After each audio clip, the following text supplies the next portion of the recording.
Perkenalkan, nama saya Marco Semiring dengan NIM 191201150. Nama saya Angelita Putri Gultom, NIM 191201152.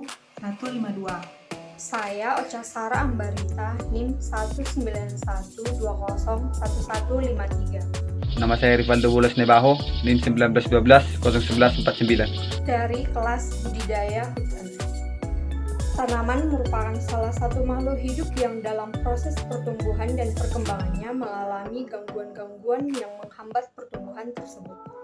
Gangguan atau kerusakan dapat berasal dari dua faktor, yaitu faktor abiotik dan faktor abiotik.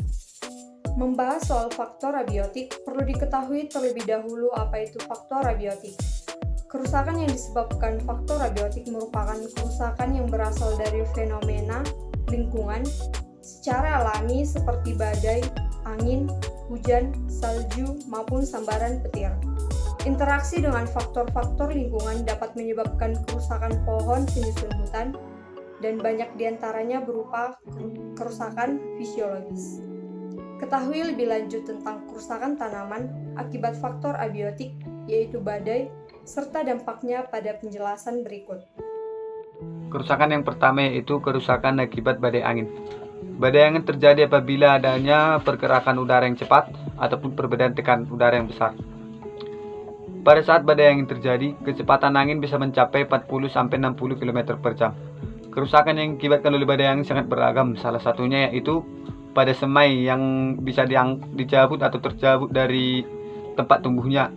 Juga ada beberapa kerusakan lainnya seperti misalnya daun, ranting, serta dahan pohon bisa rontok atau patah sehingga merusak vegetasi di bawah tegakan pohon.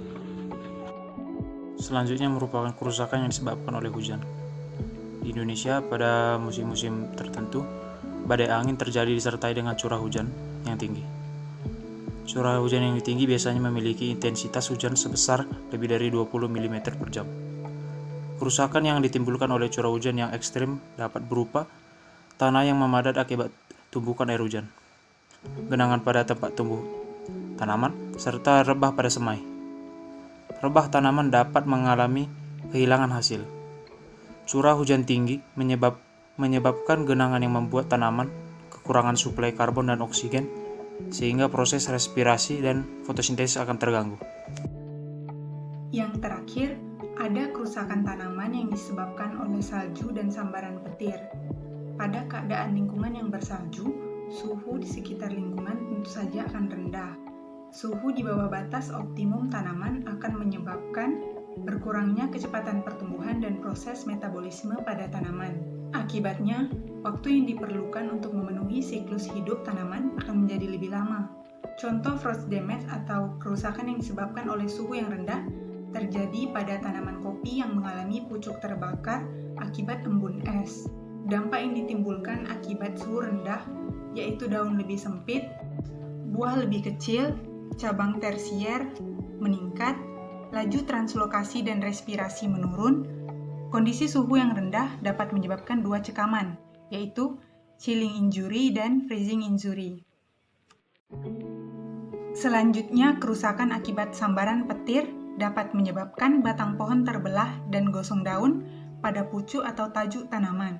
Bahkan, petir dengan tegangan tinggi dapat langsung membuat patah pada pangkal batang dan menyebabkan kematian pohon.